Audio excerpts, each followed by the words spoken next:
Bonjour! Alors, on commence un tout nouveau vlog dès maintenant et on est très tôt dans la semaine, mais c'est que j'avais tellement de contenu dans le précédent vlog que j'ai décidé d'arrêter cela. Sinon, je ne veux pas non plus que ce soit trop lourd pour vous. Je suis vraiment en mode production de long métrage presque maintenant. Ben voilà, la semaine commence. Aujourd'hui, on est chanceux, il fait un peu soleil. Je vous prends rapidement avant de commencer ma journée de boulot.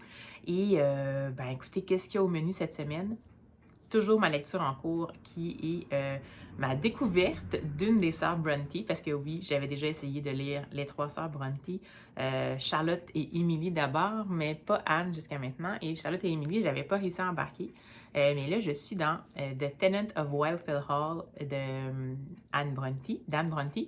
En français, comme je vous avais dit dans le vlog précédent, c'est soit La recluse de Wildfell Hall, ou j'avais vu, c'était quoi?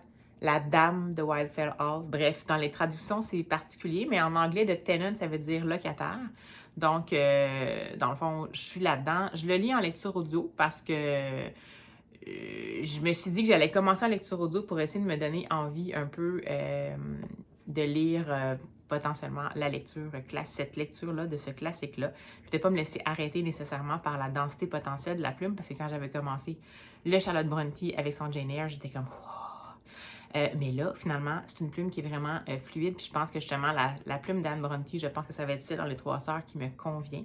Donc, pour rappel, dans The Tenant of Wildfell Hall, on va suivre l'arrivée en campagne de Mrs. Graham et son fils. Et elle va s'installer seule à Wildfell Hall. Et évidemment, ça se passe en 1848. Donc, une femme seule avec son enfant. C'est une Mrs. On suppose qu'elle est veuve, mais ça reste que c'est quand même peu courant. Elle va se tenir surtout vraiment à l'écart de la société. Elle ne veut pas abuser de la générosité ou du soutien de qui que ce soit. Donc, elle va vraiment devenir un mystère assez rapidement. C'est encore une jolie femme, donc qui attire quand même aussi l'attention de la genre masculine, et particulièrement de Markham, donc qui est un voisin qui va décider de... en fait, qui va décider... Excusez-moi, j'ai mon chat ici qui est super en forme ce matin. Donc, qui va en fait un peu tomber sur le charme de cette femme-là et essayer d'en apprendre un peu plus sur elle. Ça va peut-être pas se dérouler exactement comme prévu. Et ce qui est intéressant dans ce roman-là, c'est que c'est un roman qui dit épistolaire, mais en fait, c'est qu'on va commencer par voir le point de vue de cette histoire-là selon le point de vue de Markham et par le biais de correspondance qu'il envoie, donc des lettres. Évidemment, c'est à sens unique, c'est juste ces lettres à lui qu'on voit, qu'il va envoyer à un de ses amis pour relater en fait qu'est-ce qui s'était passé à ce moment-là. On est même déjà plus tard, en fait, dans le futur. Puis il revient un peu sur le passé, mais en nous racontant l'histoire de cette fameuse dame-là qui est à Wildfell Hall. Et donc, on a toute sa narration, sa perception, qu'elle soit juste ou pas, ses émotions, qu'elles soient appropriées ou pas, ses gestes appropriés ou pas. Et en cours de roman, on va basculer dans la narration du passé de Mrs. Graham, qui est en fait Mrs. Huntingdon, et puis on l'apprend assez rapidement dans le roman, donc c'est pas nécessairement un divulgateur, qui va, en fait, par le biais de son journal intime, nous relater ce qui s'est passé avant qu'elle décide d'arriver à Wildfell Hall et visiblement sous un nom d'emprunt. Et on sent tout de suite qu'on a ici l'introduction de... en fait, on est beaucoup dans... ça va être quelqu'un qui a rencontré un homme manipulateur et on sent qu'il y a de la violence au menu. Et ça a été considéré, le roman d'Anne Brontë, selon en fait, les critiques, comme dans les premiers romans féministes. C'est particulier parce que jusqu'à maintenant, je suis rendue à peu près à la moitié. L'approche est en effet assez moderne, c'est-à-dire qu'on rencontre vraiment de la société de l'époque avec toutes ces contraintes, puis ces convenances, puis particulièrement pour les femmes, c'est pas très, ils n'ont pas vraiment leur mot à dire, ils n'ont pas de chance de s'en sortir. Le mariage est quelque chose qui est un peu une obligation, puis pour lequel l'amour n'entre pas en ligne de compte, et où est-ce qu'on s'attend à ce qu'elles obéissent sans en discuter. Et, mais en même temps, il y a un petit côté, un petit ton un peu Jane Austen, donc la manière dont c'est décrit, en fait, pardon, c'est beaucoup, en fait, on sent vraiment comme la critique de la société. Donc, ça me faisait même penser un peu à Persuasion, dans le sens où on est vraiment quand même un regard critique, mais c'est bien décrit, authentique, c'est pas de l'invention, c'est juste qu'en effet, ça nous permet d'avoir un regard assez critique sur la société. Puis à l'époque, on s'entend, c'était publié en 1848, donc ça a dû quand même créer tout un remous parce qu'à l'époque, c'était ce moment-là. Puis je suis pas certaine que la société de l'époque était vraiment super prête à recevoir ce genre de critique-là de la part d'une femme. Le livre a été publié, je crois, sous un nom d'emprunt. Il me semble que c'était un nom masculin, dans mon souvenir, donc ça explique peut-être, mais malgré tout. On va également, justement, mettre en lumière la violence faite aux femmes. Puis, ben, c'était quand même quelque chose qui était présent, mais qui était vraiment dans les tabous et les non-dits. Donc, voilà. Donc, je ne sais pas trop où ça mène. Je suis rendue à la moitié. J'aime bien ça. J'ai avancé quand même aussi en livre numérique. Je l'ai en livre papier. Je vous le montrerai, mon édition, si vous voulez, là, un petit peu plus tard dans le vlog. Mais c'est une édition comme un peu de collection. Donc, j'ai tendance à comme utiliser ma liseuse quand je veux avancer. Puis, ben, quand je fais les déplacements, je le continue en livre audio. Mais la plume est vraiment quand même accessible. Donc, c'est pas une problématique de plume. C'est plus parce que j'ai vraiment envie d'avancer dans ce roman-là. Puis, ben, le fait que j'ai des déplacements à faire, ça me permet de m'assurer de lire un peu chaque jour. Donc ça, c'est ma lecture en cours. Je suis toujours dans le fameux Mars au féminin. J'ai également une lecture commune que je suis censée avoir déjà démarré, mais comme là, je suis vraiment pris dans The Tenant of Wildfell Hall, je ne sais pas, je suis capable de lire ces deux-là en parallèle finalement. Et c'est une lecture qui s'intitule Chronique au pays des mers de Elisabeth von Arburg, qui est une autrice qu'on a plus connue dans la littérature québécoise ou canadienne ici, mais qui est d'origine française. Et c'est un roman d'anticipation qui va aborder, de ce que je comprends un peu, la condition des femmes dans un monde où les hommes commenceraient à se faire rares. Donc, bien intéressant. Une pas pire brique et non disponible en livre audio, donc celui-là, il faut vraiment que je le lise en papier. Donc, mon idée, c'était au départ de lire en audio le Anne Brontë, puis lire en papier le Von Arburg, mais je ne sais pas si je vais y arriver. Comme c'est pas non plus une gigabrique, là, donc mon édition que j'ai ici empruntée à la bibliothèque en papier, elle fait 525 pages, je pense, donc c'est assez dense, mais je pense quand même que si je voulais, je pourrais potentiellement l'avancer ou le terminer dans ma fin de semaine de congé sans problème. Donc, je vais voir ce que je peux faire. Est-ce que je fais un petit blitz pour terminer Wildfell Hall, et après ça, je me lance dans Von Arburg, ça se peut que je fasse ça. Je suis pas la meilleure lectrice multilivre, j'aime pas tant ça. Donc, ben voilà, c'est tout ce qui se passe en ce début de semaine livresque. Alors, ben écoutez, sans plus tarder, allez, on lance ça! Elle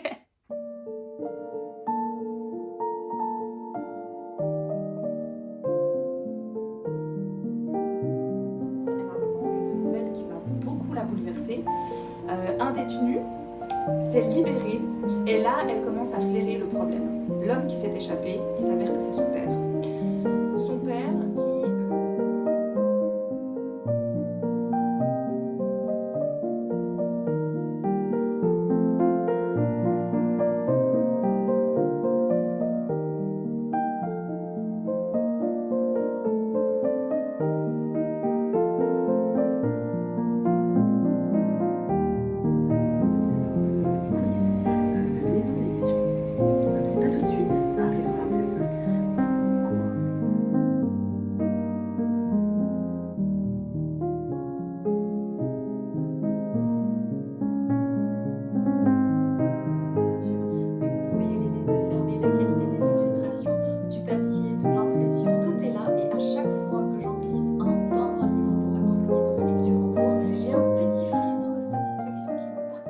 Bonjour, alors je vous fais un petit coucou de fin d'après-midi avec des petits yeux fatigués parce que je m'endors encore. Cette semaine d'heure avancée est un petit peu rude sur l'énergie.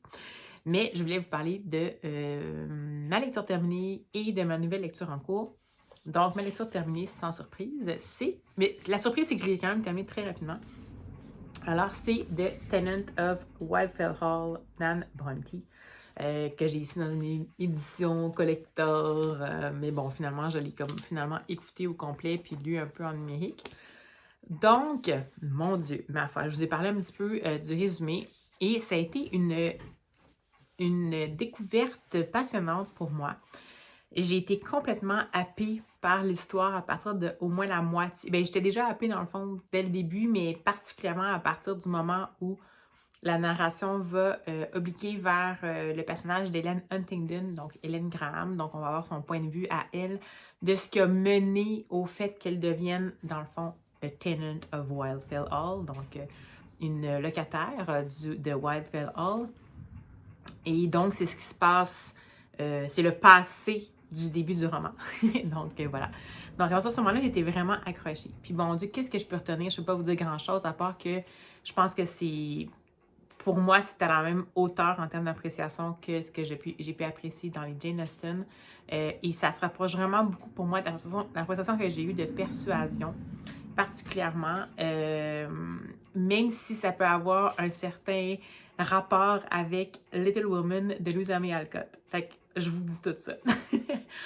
En gros, j'ai vraiment beaucoup aimé tout, en fait. Les personnages proposés, la construction vraiment singulière de ce roman épistolaire-là, qui est pas tant épistolaire comme je vous disais, puisque c'est à sens unique, mais donc c'est des correspondances de Monsieur Markham avec son beau-frère et le journal intime, une partie, un extrait du journal intime d'Hélène Graham qui vient un peu s'interposer en cours de trame narrative. Et donc, on va avoir en fait deux points de vue. Non seulement on va avoir une différence dans la temporalité, parce que dans le fond, les échanges épistolaires de M. Markham vont commencer au moment où Hélène Graham arrive à Wildfell Hall jusqu'à plus tard. Et tandis que, et comme je vous disais, Hélène Graham, ça va être plutôt ce qui a mené à son arrivée là. On va s'attacher aux personnages. C'est des personnages humains au possible. Même si, à partir de la moitié, puis c'est d'ailleurs ce qui a fait que ça a été une excellente lecture pour moi, puis je vous invite vraiment à découvrir Anne Brontë si vous ne l'avez pas fait encore, mais même si c'est le cas, ce qui a fait que c'est pas devenu un coup de cœur pour moi, c'est que j'ai eu un petit peu de difficulté avec ce qui est devenu le personnage d'Hélène Huntingdon à partir de la moitié à peu près du livre. Et c'est pas que c'est surprenant, parce que ça reste quand même un livre qui a été écrit à l'époque victorienne. Et même si je comprends tout à fait, c'était présenté comme étant un des premiers romans féministes, et c'est pas faux, dans le sens où ça va vraiment mettre de l'avant justement une femme qui décide qu'elle n'a pas à subir des choses parce qu'elle est une femme, donc le comportement, entre autres, de son mari qui est complètement irrespectueux, qui est dans le vice, l'alcool et tout ce qui va avec, et qui, bon, ça amène aussi de la violence, c'est de la violence psychologique plus particulièrement, mais c'est pas parce que c'est psychologique que c'est pas terrible, et surtout qu'elle n'accepte pas que ça influence son fils qui, justement, va grandir avec un tel père. Et elle va décider de prendre ça en main à une époque où les femmes n'avaient pas vraiment... en fait, n'avaient pas du tout le choix. En fait, ce qui était donné par la religion, c'était de se dire, ben, une fois que t'es marié, puis t'es pas censé critiquer ton mari, puis t'es censé faire ce qu'il dit et tout et tout. Donc ça, c'était super intéressant, puis c'est très moderne comme approche. Puis ce qui est également moderne, c'est que la plus grande partie du livre va être narrée par un personnage masculin qui, faut comprendre le contexte de l'époque, qui va, dans le fond, nous raconter oui, c'est sur la narration de l'arrivée d'Hélène Huntingdon, mais bien entendu, c'est quelqu'un qui va, pour qui il va avoir un coup de foudre, et on va suivre, en fait, son évolution émotive dans tout ce que ça a de, parfois, démesuré, de sublime, mais de terrible, parce que ça va potentiellement lui faire faire des actions desquelles il n'est pas nécessairement fier.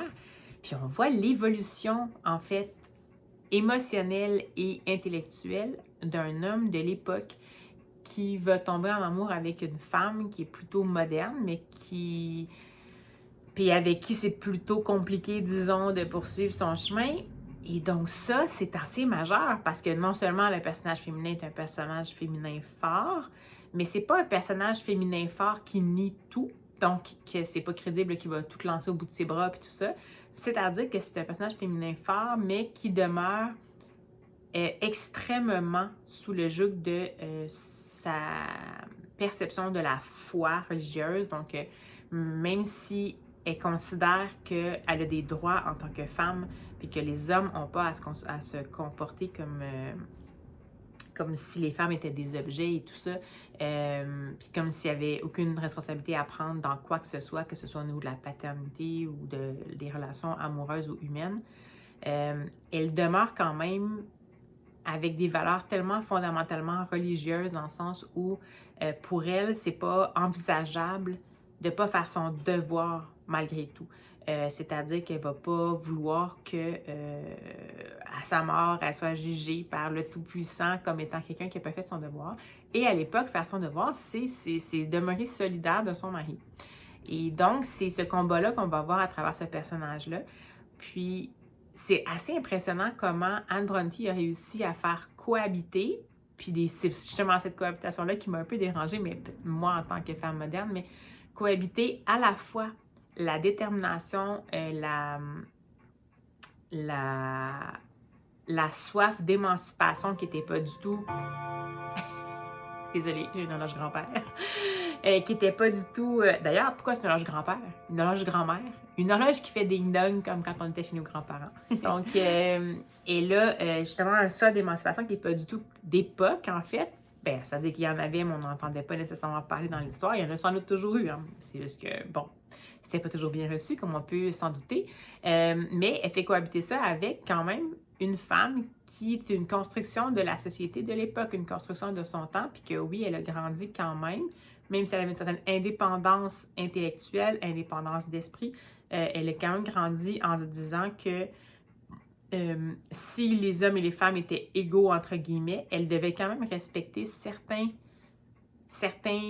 normes, certaines constructions de la société, comme justement le lien sacré, entre guillemets, qui est considéré du mariage, comme la solidarité envers la personne avec qui on s'est marié.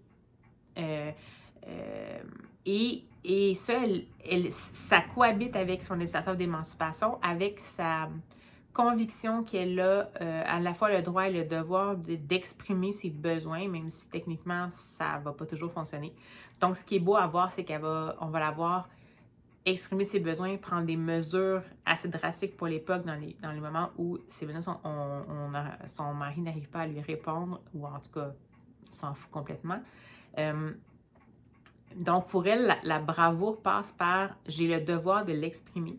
Après ça, par contre, si ça ne marche pas nécessairement, puis si, dans la mesure où sa sécurité à elle et la sécurité de son enfant n'est pas mise en danger, elle considère qu'elle doit rester. Fait que c'est quand même un peu confrontant parce que c'est sûr qu'on est quand même dans une mécanique de violence conjugale, de violence psychologique. Donc, il y a sans doute aussi ce mécanisme-là psychologique de j'ai quand même espoir que ça change et tout ça. Donc, et en tout cas, c'est tellement complexe et riche, je trouve, et que ça a été publié à l'époque, c'est complètement, pour moi, je suis flabbergastée. Puis surtout qu'on a laissé toute cette place-là au personnage masculin qui est en amour avec Hélène Graham, qui est Hélène Huntington, qui est quelqu'un qui a croisé son chemin par hasard, puis qui va agir parfois comme les hommes qui vont croiser le chemin de Hélène Huntington et qui sont des personnes qui n'ont pas le souci ou le respect des femmes parce que cet homme-là qui est en amour avec elle est quand même un produit de son époque. Donc, c'est ça que je trouve beau, c'est que c'est à la fois une critique de la société, en même temps, c'est comme une prise de conscience réaliste de on a beau... jusqu'à quelle mesure on peut s'émanciper, même si on est... Puis jusqu'à quel point on est capable de nier le cadre dans lequel on a évolué. Fait que j'ai trouvé ça quand même vraiment intéressant. Évidemment, c'est quelque chose qui est en lien avec les sentiments, donc oui, il y a quand même une certaine romance, c'est pas vraiment, caché non plus, mais c'est tellement construit en circonvolution émotive, tout en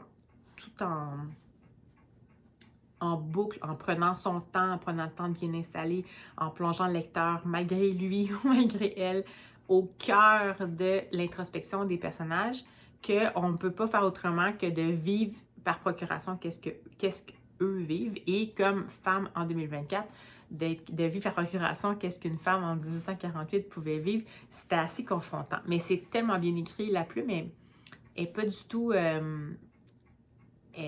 pas hermétique du tout. Donc, la plume permet au lecteur d'entrer dans l'histoire avec plaisir, ce qui n'est pas toujours le cas dans les plumes de l'époque, les plumes féminines non plus. Donc, j'ai vraiment beaucoup aimé ça.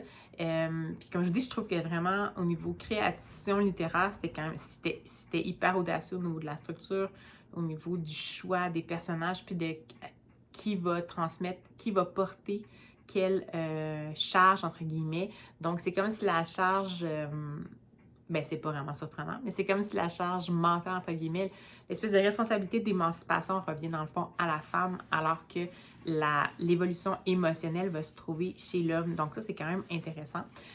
Voilà. Donc j'ai vraiment, vraiment beaucoup aimé ça. C'est une découverte qui m'a surprise. Je m'attendais vraiment pas, comme je vous dis, j'avais essayé déjà de commencer Jane Eyre, donc de Charlotte Brontë. J'avais essayé de commencer Léo de Hurlevent de Emily Brontë, mais on dirait que ça le faisait pas. Puis là, je trouve que Anne Brontë, pour moi, c'est qu'à la fois, oui, c'est sûr que c'est le portrait d'une époque, c'est une portrait d'une époque où c'est sombre pour les femmes, où c'est pas doux, mais en même temps, c'est porteur d'un espoir quand même, malgré le fait que...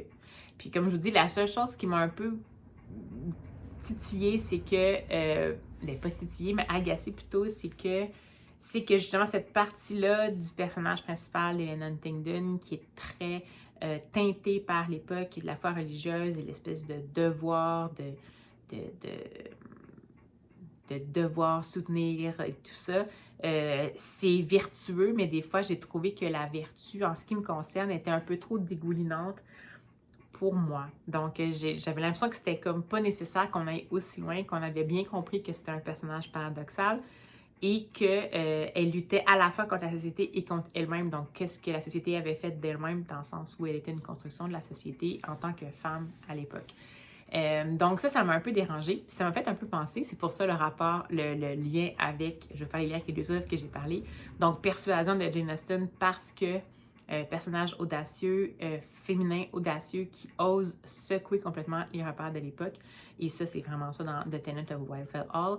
Mais aussi Little Woman de Louisa May Alcott parce que pour ceux qui ont juste vu les films, peut-être que vous ne comprendrez pas, mais parce que quand on lit le livre de Louisa May Alcott, qui était quand même techniquement une commande, donc un roman qu'elle avait fait parce qu'elle voulait gagner sa vie avec sa plume puis que sa famille en avait besoin, que c'était un roman qui devait s'adresser à un public, qui devait transmettre quand même des bonnes valeurs, entre guillemets, donc des valeurs de l'époque.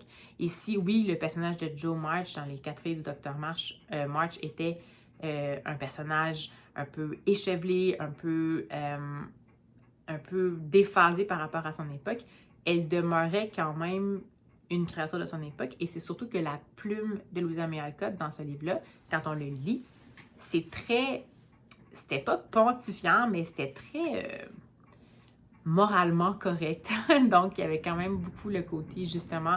Eux autres, c'était un petit peu moins la religion. Ben oui, mais c'est surtout l'espèce de philosophie qu'il y avait là, dans la famille March, d'émancipation de nous-mêmes, de vraiment toujours être en mode de s'améliorer, puis tout ça.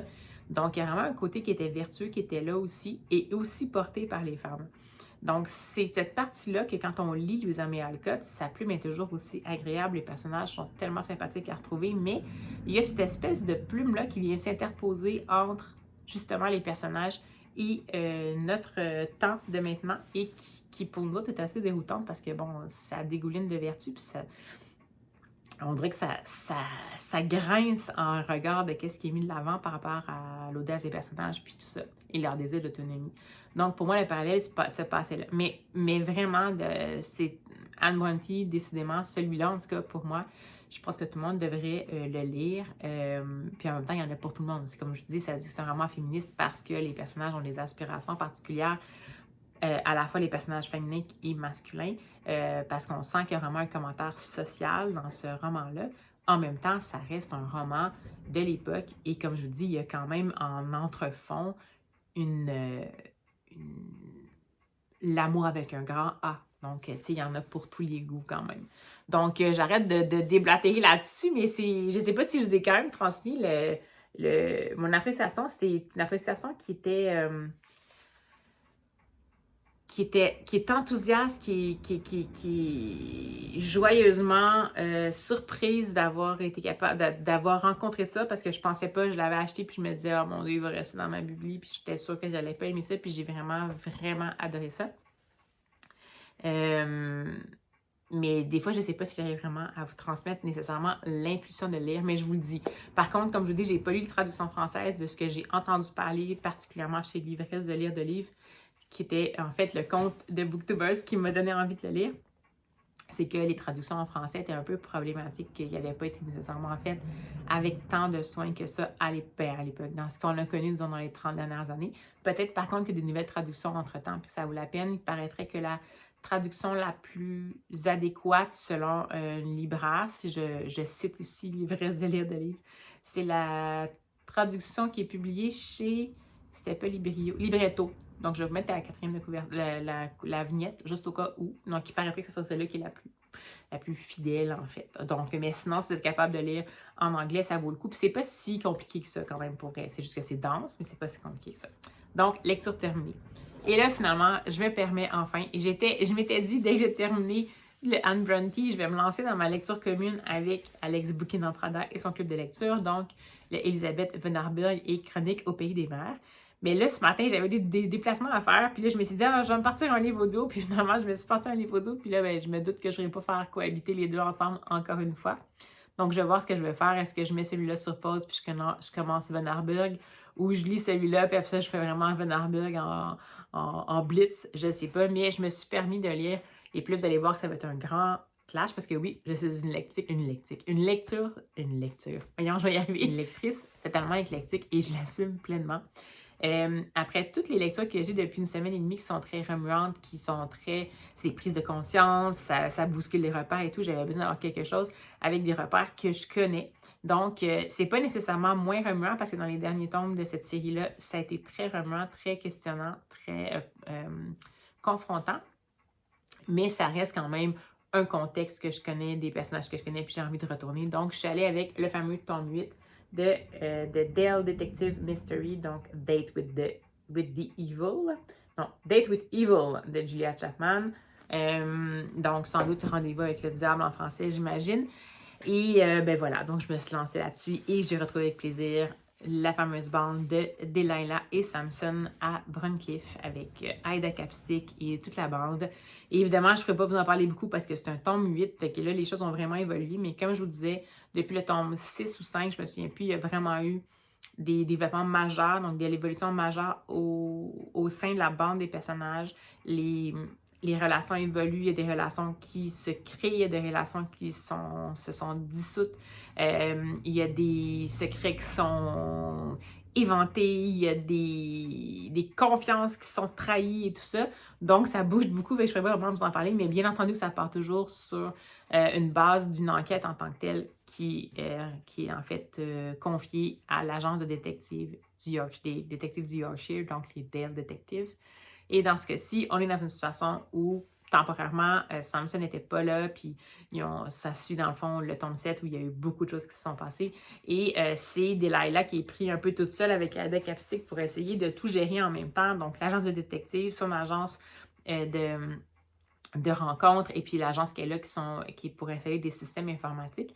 Et puis, ils sont comme vraiment débordés. Puis, dans le fond, il y a une dame qui vient d'arriver là. Puis là, je suis à la page, je viens juste de commencer, 58 sur 450 à peu près.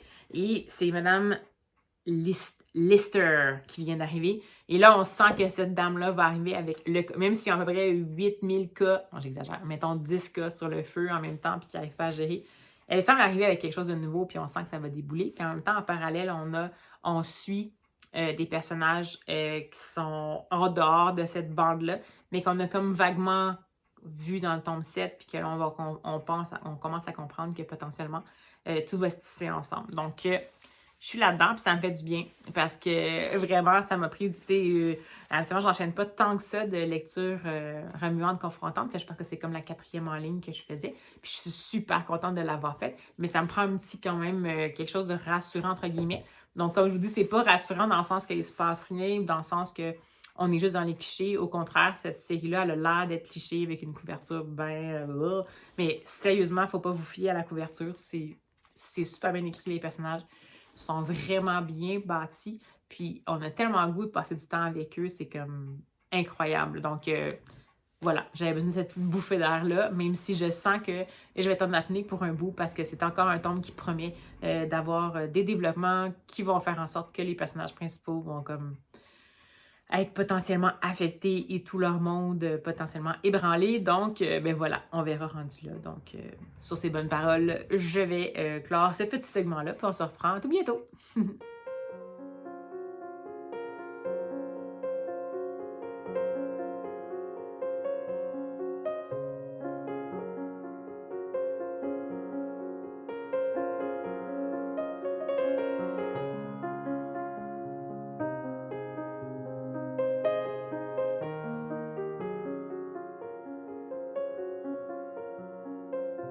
Hey, bonjour! Alors, je vous fais un petit coucou du lundi de congé avec devant moi, à la fenêtre, des petits flocounets.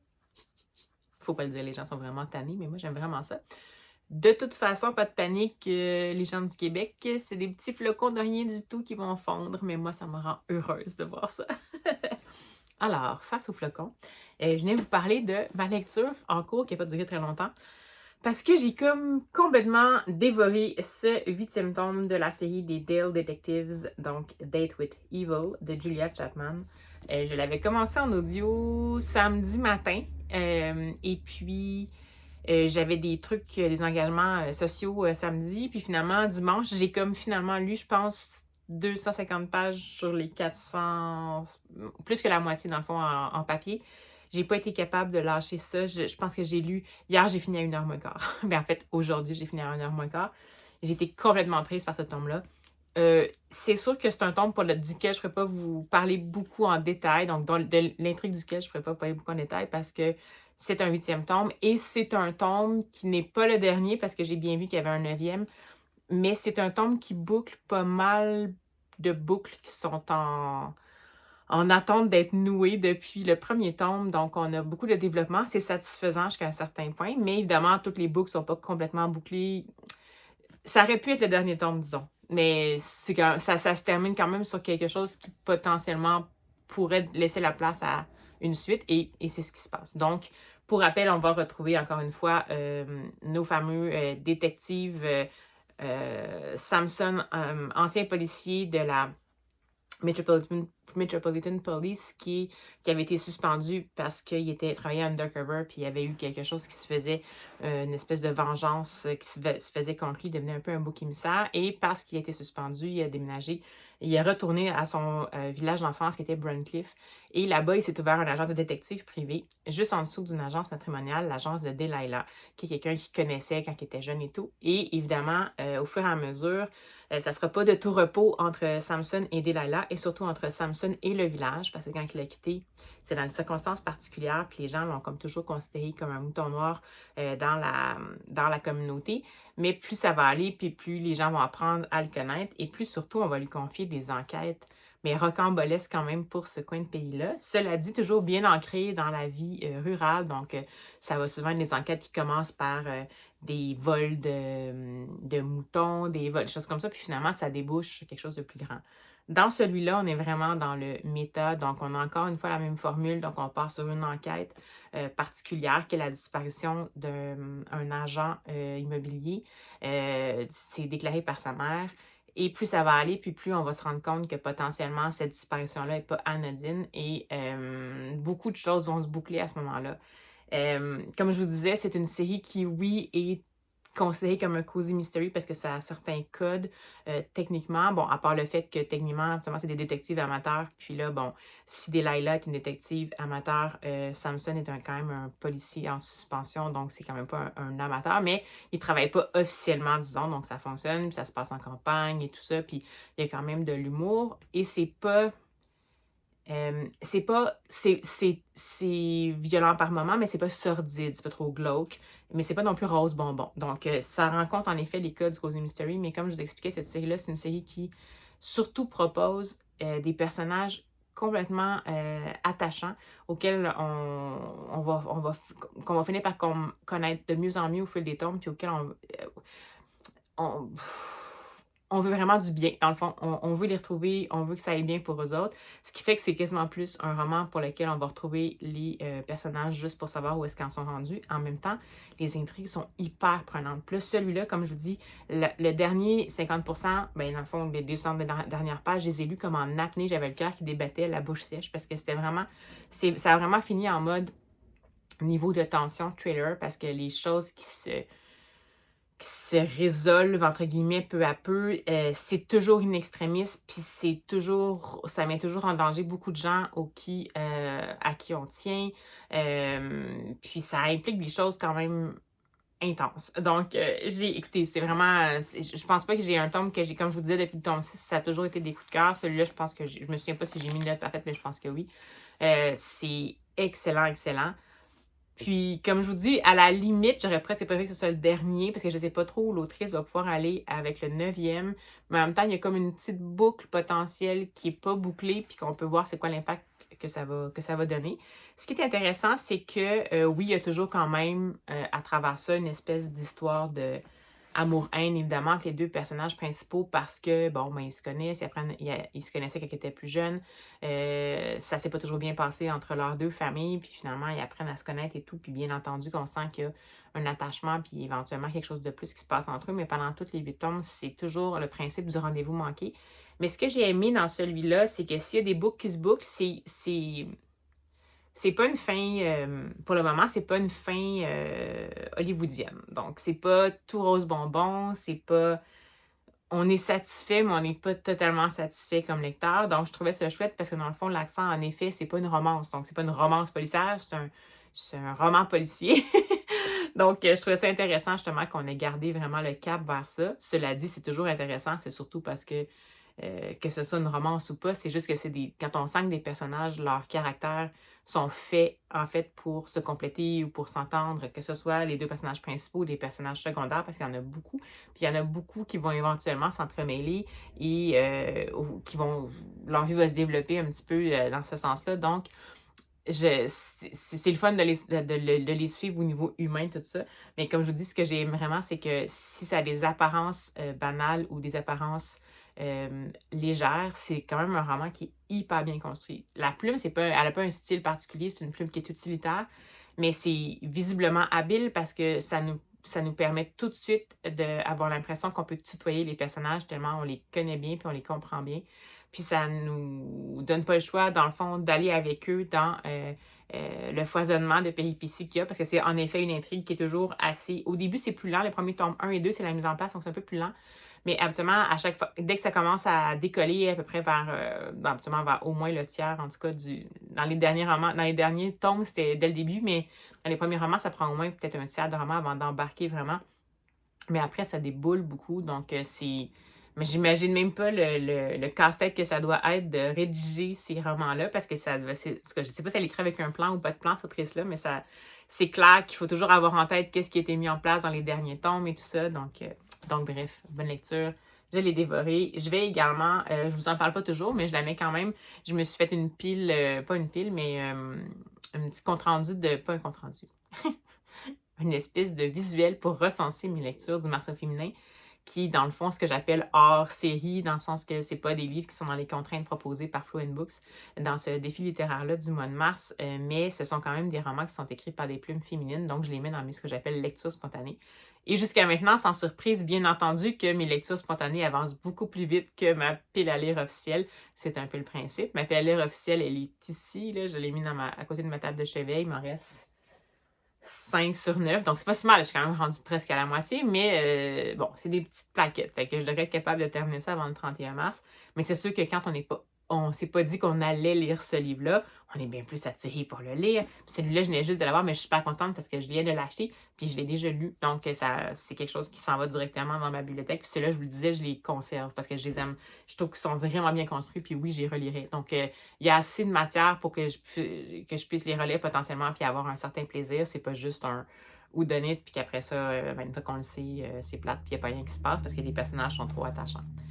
Bref, voilà. J'ai également lu autre chose parce que là, dans le fond, comme j'ai terminé cette lecture-là, qui était au départ ma lecture audio, mais là, c'est devenu après ça une lecture papier, ce que j'aimerais me trouver cette semaine, c'est une lecture audio qui n'est pas de la fiction. Donc, j'essaie vraiment de me trouver de la non-fiction. Je sais pas si j'ai encore... j'essaie de voir si j'avais pas quelque chose dans mes romans graphiques ici. Il y en a que c'est des essais là, que je pourrais avoir justement en livre audio parce que dans le fond, j'aimerais ça pouvoir rouler sur un livre audio qui est un documentaire potentiellement ou une biographie, dans le fond, pendant la semaine, parce que j'aimerais ça pouvoir avancer mes livres papier. Donc, évidemment, il y a ceux-ci. Oups, j'ai de la misère à faire mon ceux-ci. Mais il y a aussi le fameux livre que j'ai finalement eu en numérique, donc j'aurais peut-être pas à avoir cette puis là, l'espèce de dos turquoise que vous voyez là, c'était ma vieille copie du Chronique au pays des mers que j'avais d'Elisabeth von Arburg, que j'avais emprunté à la bibliothèque. Puis c'est dans le cadre d'une lecture commune dans le club de lecture de Alex Bouquet-Prada. Bref.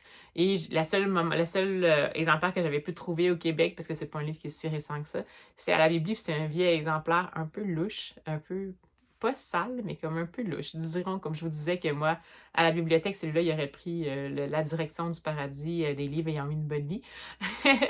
Et là, je l'ai eu en numérique, fait que ça va m'aider parce que je vais le mettre sur ma liseuse, puis c'est un peu plus facile. Donc, il y aurait ça que j'aimerais lire aussi. Mais je ne sais pas si je vais commencer. Mais pour ça, il faudrait que j'ai vraiment une lecture audio qui me permet d'aller dans les univers complexes. Parce que celui Chronique au pays des mers d'Elisabeth von Arburg, c'est comme la science-fiction. C'est un roman d'anticipation, dans le fond, qui semble bien ancré dans des nuances par rapport à la société matriarcale versus comment ça pourrait donner si on changeait un petit peu la dynamique de pouvoir dans les sociétés. Je suis un peu dans ces lectures-là ces temps-ci, après Lily Boisvert et Anna. Mais je pense pas que ça va être à ce point-là, mais bref, je suis là-dedans. Puis c'est sûr que ça va être un univers complexe. Donc, je peux pas vraiment avoir une autre lecture en parallèle qui est de la fiction. J'ai vraiment de la misère. Je me sens pas sinon assez dans l'histoire. Donc, j'aimerais ça trouver une solution. Fait que je vais regarder un peu ce que j'ai peut-être derrière ici. Si je trouve pas, justement, ça pourrait être idéalement dans les livres que j'ai rapportés éventuellement à la Bibli, mais c'est tout vraiment des romans graphiques. Fait que je pense que je vais... donc, j'aimerais ça trouver une lecture audio non-fiction pour ça. Mais mon Dieu, ce grand détour pour vous dire que ce matin, j'ai finalement lu une bande dessinée que j'avais reçue en service de presse virtuel, enfin en version numérique, via la plateforme NetGalley France, puis c'était grâce aux éditions d'Argo. Donc, c'est le livre Copenhague d'Anne-Caroline Pandolfo et Terkel Risberg. Puis dans le fond, c'est un gros roman graphique de Du, dont j'ai voulu la 4e de couverture et je l'ai lu ce matin. Alors, c'est parti. Fatiguée par la vie avec sa fille adolescente, Nana Miller s'envole à Copenhague sur un coup de tête. À son arrivée, le pays est en deuil. Le corps d'une sirène a été découvert en plein centre-ville. Bloquée pour une période indéterminée, Nana rencontre à l'hôtel le farfelu Tuhu Tugusun. Décidant d'enquêter sur ce meurtre, tous deux se retrouvent embarqués dans une histoire qui les dépasse. Alors, pour la petite histoire, ça n'a pas été un coup de cœur parce que j'ai un petit peu moins aimé le rythme dans le dernier tiers, mais sinon, ça a été un coup de cœur. Donc, tellement une découverte surprise. Je ne savais pas trop à quoi m'attendre. J'aimais vraiment beaucoup les visuels. Je vais vous partir un peu. J'en ai mis quelques-unes, mais je ne vais pas en mettre trop pour respecter tout ça, les auteurs et tout. Mais j'aimais vraiment beaucoup les visuels. Puis, ça m'a un peu fascinée. Ça semblait un peu comme une espèce de tranche de vie poético-policière. Et c'est en fait ça. Donc, c'est vraiment... on va retrouver à la fois une maman en quête d'identité, entre guillemets, en questionnement, disons, parce que c'est pas nécessairement évident avec sa fille en ce moment, mais aussi un peu en quête d'identité. Je l'ai un peu vue comme une enfant perdue dans Peter Pan. On aurait dit qu'en allant à Copenhague sur un coup de tête, elle essayait de retourner à Neverland un peu. Surtout que, pour ceux qui ne savent pas, à Copenhague, dans le fond, au Danemark, c'est le pays de Andersen, Andersen les Contes, et la petite sirène, il y a une sculpture de la petite sirène qui est à Copenhague, dans le fond, puis c'est vraiment un symbole important dans ce pays-là. Donc, la mort de la petite sirène, d'une sirène, qui est une vraie sirène, dans le sens, c'était pas la statue qui a été déboulonnée. Ils ont vraiment trouvé le corps d'une femme qui avait une queue de poisson, donc une sirène. Donc, tout ça, ça m'a donné tout de suite une espèce de saveur de Mathias Malzieu. Je me disais, c'est comme du réalisme magique un peu, ou même du Carlos Ruiz Zafón. Et ça m'a vraiment interpellée. Puis c'était complètement ça.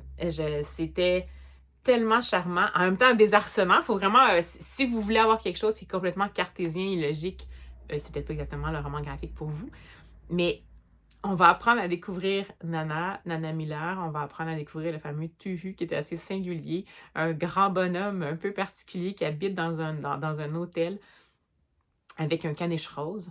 Et il va nous faire découvrir le Copenhague, dans le fond, de ceux qui y habitent. Donc ça, c'est super intéressant aussi. C'est une forme de voyage à travers la ville. sur fond d'enquête policière parce que dans le fond, Nana a laissé sa fille à Paris, sa fille de 14 ans. Puis là, ben, ça peut faire sauter. Parce que dans le fond, elle a vraiment un peu, pas pété un plomb, mais un peu. C'est comme si elle était complètement dépassée. Puis sur un coup de tête, sa maturité d'adulte a comme lâché. Puis elle est partie justement à Copenhague pour une semaine en laissant sa fille de 14 ans derrière elle. Mais là, évidemment, quand elle va se ramasser à Copenhague, elle va réaliser que, ben, premièrement, c'était quelle drôle d'idée qu'elle a eue, dans le fait, vraiment d'avoir une bulle au cerveau, de partir comme ça. Parce que quand elle va arriver là-bas, étant donné que c'est comme un peu la mort d'un symbole national, puis les gens savent pas trop qu'est-ce qui s'est passé, puis au Danemark, bon, c'est un roi, il y a une reine, puis il y a un royaume, puis il y a des gens qui sont comme vraiment touchés par ça, puis on dit à tout le monde de gérer un peu son deuil, puis d'attendre de voir qu'est-ce qui se passe avant que le pays puisse continuer. Puis tout est à l'arrêt, les aéroports sont fermés et tout. Donc, elle va se ramasser, Nana, pris au Danemark, dans un pays qu'elle ne connaît pas, à Copenhague, en sachant que sa fille est toute seule à Paris. Puis en repensant un peu, justement, tu sais, comme sa relation avec sa fille n'est pas super non plus. Donc, c'est intéressant parce qu'on part avec quelqu'un qui est comme en mode je sais pas qu'est-ce que je fais là, je débarque là, je crois pas nécessairement au conte de fées. C'est quoi cette histoire-là de sirène qui est morte? Puis là, soudainement, le pays se met à complètement être paralysé pour quelque chose que, de façon cartésienne, on peut pas se dire que ça existe vraiment. Puis pendant ce temps-là, elle se met à paniquer en repensant vraiment qu'est-ce qu'elle a fait, puis elle est comme, oh, Dieu, qu'est-ce que j'ai fait là? Puis de rencontrer ce fameux Tuhu-là, c'est tellement un oasis de bonheur. Il me fait un peu penser au personnage de... dans Mary Poppins, le ramoneur, je me souviens plus son nom. Bert?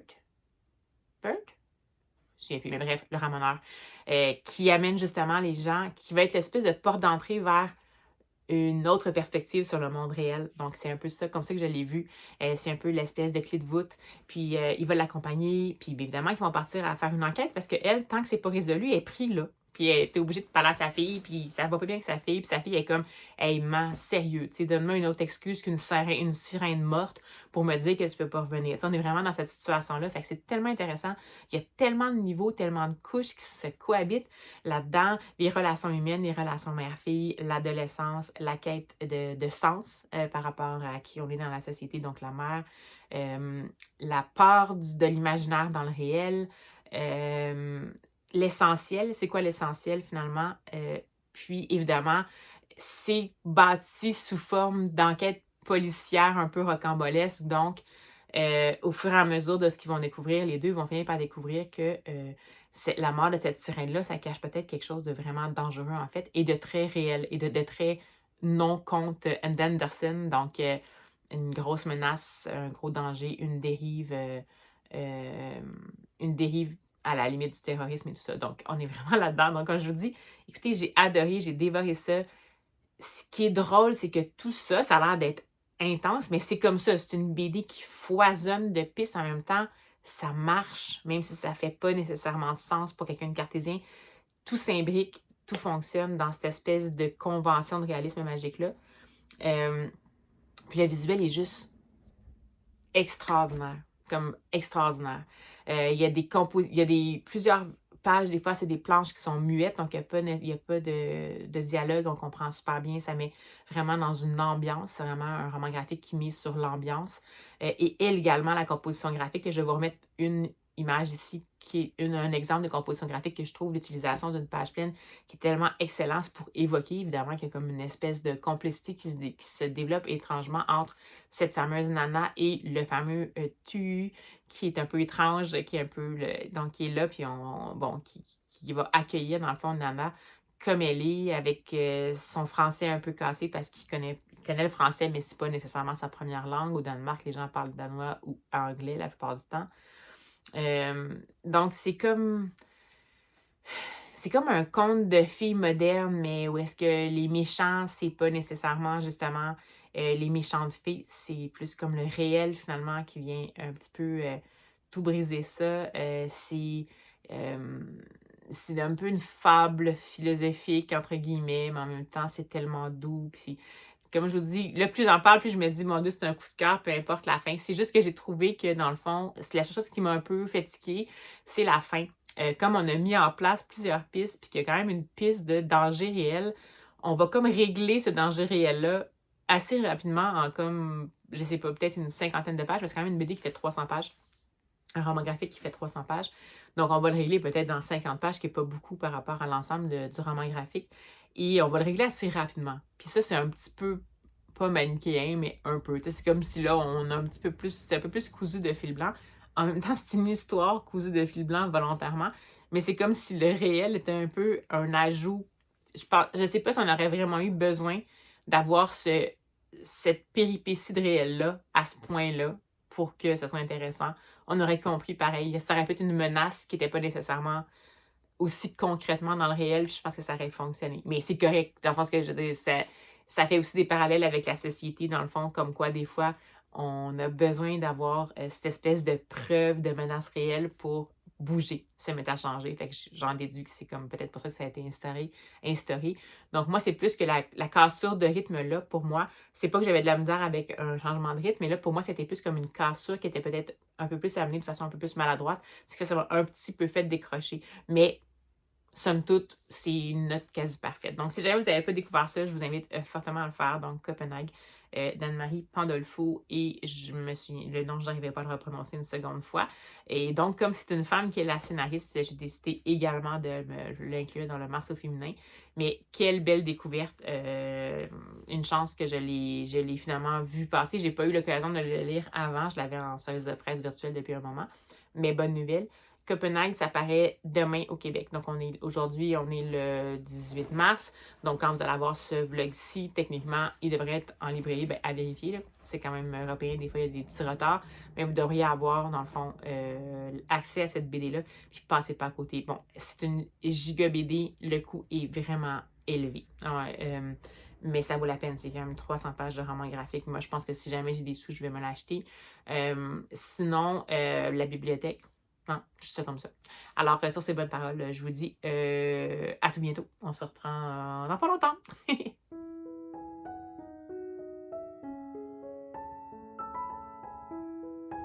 Sans se faire choper. Et de voir toutes ces femmes créer ensemble des espaces pour d'autres femmes et potentiellement accompagner des femmes quand tu as vécu un truc pas fun, à savoir un avortement, accompagner les prochaines et essayer de les rassurer. Il y a des moments qui sont hyper tendres et hyper doux.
Hey, coucou, en direct de ma pause midi. Alors, je vais vous faire un petit compte-rendu de mes lectures en cours. Je ne les ai pas repris depuis, depuis une journée ou deux.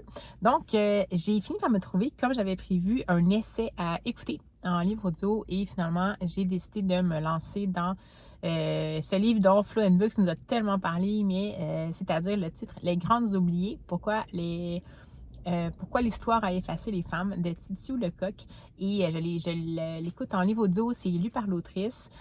C'est excellent. Je vous lirai pas, je vous dirai pas une quatrième de couverture. En gros, c'est Titiou Lecoq qui retrace en fait l'histoire en partant de très loin, donc vraiment de la préhistoire, et qui articule et identifie en fait qu'est-ce qui a mené au fait que les femmes ont été effacées de l'histoire. Parce qu'en fait, ce qui est intéressant jusqu'à maintenant, c'est ce qui ressort, c'est que c'est pas vrai que depuis le début des temps, les femmes ont été effacées de l'histoire, parce qu'en fait, les femmes ont eu des rôles importants à jouer dans les sociétés et c'est assez récent finalement dans la longue vie de l'Homo sapiens que les femmes ont été volontairement effacées de l'histoire. Puis C'est vraiment intéressant. C'est tout en... Oui, il y a des choses qui sont révoltantes, mais c'est quand même tout en nuances. C'est des causes, des liens de cause à effet dont on n'est pas nécessairement conscient. En tout cas, moi, je n'étais pas nécessairement consciente de ça. Même, même qu'est-ce qu'on avait vu, juste le fait qu'on avait l'impression, par exemple, qu'à la préhistoire, puis la préhistoire est divisée en 3 ères, mais en tout cas, disons, globalement dans la préhistoire, que les femmes étaient seulement des cueilleuses ou à la maison, ben en fait, même ça, c'est pas quelque chose qui est avéré, en fait, parce que ça se trouve à être le point de vue des gens, des hommes scientifiques du 19e siècle qui ont, en fait, assimilé par défaut à la société préhistorique les mêmes normes qui étaient à l'époque par rapport au rapport entre les hommes et les femmes. Donc, c'est super intéressant. Puis oui, c'est sûr que ça dénonce, mais ce que je trouve intéressant, c'est que, comme je vous dis, c'est très fouillé, c'est avec des faits qui ont été beaucoup de recherches. L'autrice n'hésite pas à dire aussi quand il n'y a pas d'informations concluantes ou il n'y a pas de preuves particulières ou de que ce soit pour souligner que les femmes étaient présentes ou pas ou des intentions de ce qui a pu dans une certaine période de l'histoire générer en fait que de l'oblitération des femmes dans la société. Donc, je trouve que c'est bien posé, c'est bien mesuré et tout jusqu'à maintenant. Donc, je pense pas que mon opinion va beaucoup changer d'ici la fin, mais je vais quand même faire un petit compte-rendu. Et sinon, j'ai essayé de commencer Chronique du pays des mers d'Elisabeth Von Arbuck, dont je vous ai parlé un peu plus tôt. Mais on dirait que j'accroche pas parce qu'il aurait fallu que je le lise en morceaux, puis j'étais comme, on dirait, pas prête à lire en morceaux. Donc, ce que j'ai décidé de faire finalement, c'est de poursuivre mon fameux essai en livre audio pour mes déplacements et de me prendre un autre petit livre de ma pile à lire du Marceau féminin qui était là pour, dans le fond, boucler un peu ce vlog-ci.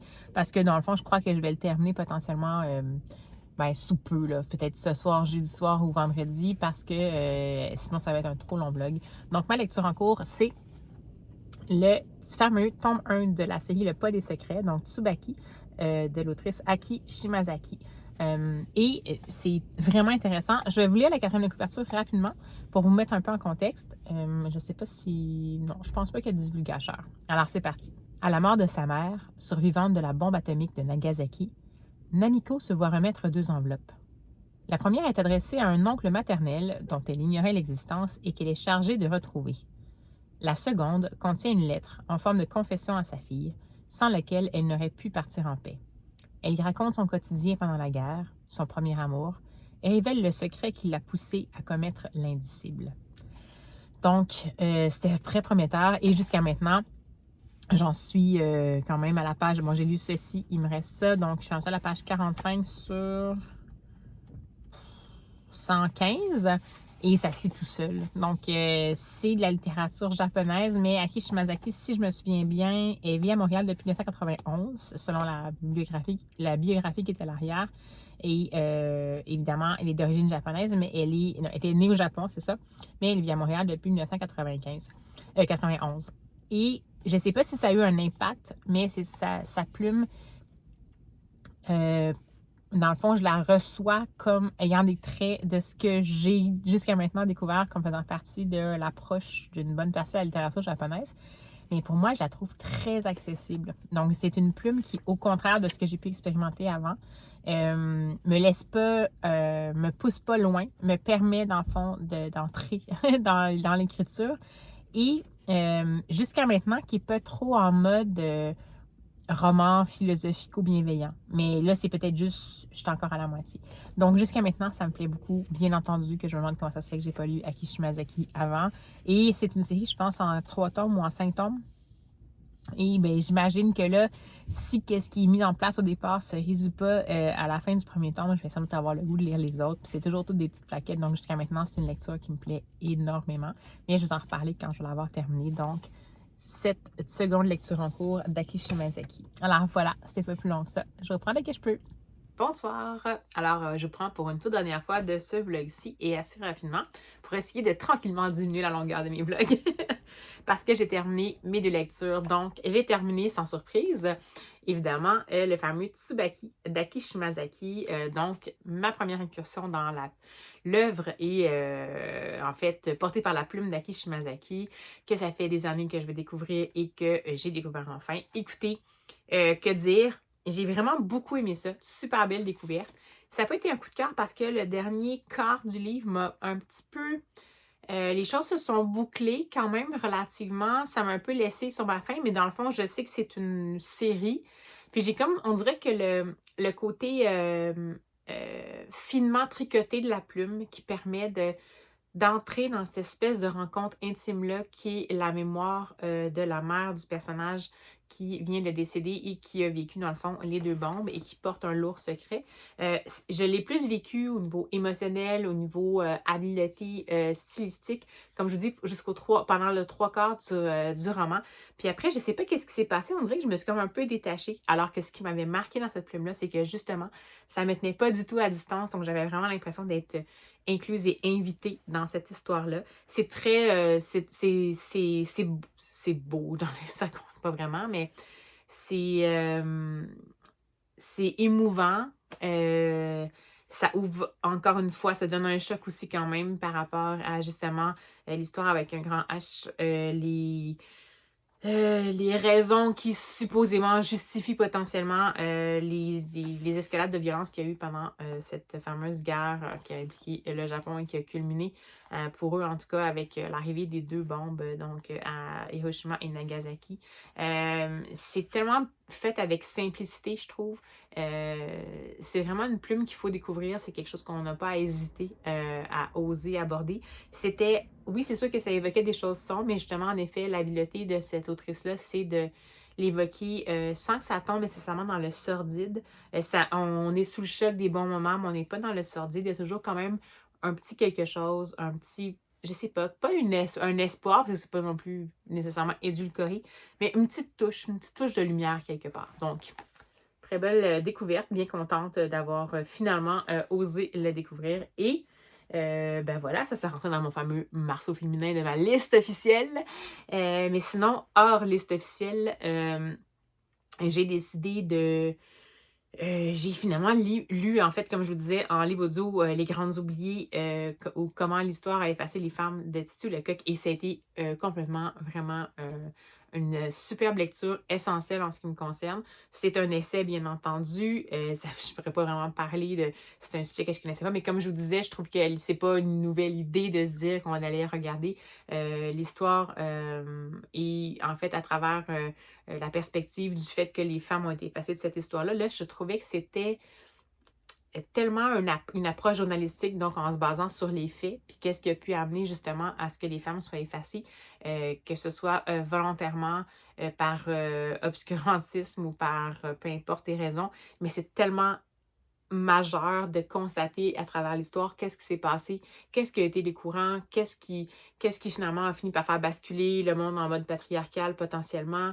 Est-ce que le patriarcat était nécessairement toujours en mode effacer les femmes, mais qu'est-ce qui est arrivé que finalement on se rend compte que finalement c'est que dès que le pouvoir est entré dans la balance, évidemment tout a basculé, c'est quelque chose. Je vous dirais que le dernier quart, encore une fois, je suis dans les derniers quarts, est très dur, je vous dire, parce que c'est sûr qu'elle va partir, l'autrice, elle part de aussi loin que la préhistoire et elle va se rendre jusqu'à nos jours. Donc, évidemment, la partie qui concerne la Première et particulièrement la Seconde Guerre mondiale, ben c'est sûr que la condition de la femme dans ces moments-là, c'est particulier. Donc, ça va toujours être sous le prisme, comme je vous dis, du fait que les femmes ont été effacées de l'histoire, mais il y a quand même, ça évoque très clairement, en fait, beaucoup de choses, d'atrocités qui se sont passées pendant ces périodes-là.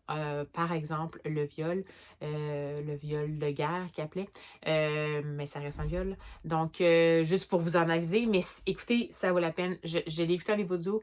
C'est sûr que je me l'ai acheté. Je trouve que justement, celui-là, en parallèle avec la version peut-être plus typiquement locale et québécoise, le principe du come shot de Lily Boisvert, qui aborde pas la même chose, qui aborde la conception du désir de la femme par rapport à la société, mais qui par la bande, justement, parle de la construction sociale puis de ses sources et qui aborde justement certaines notions qu'on peut voir aussi chez Titu Lecoq.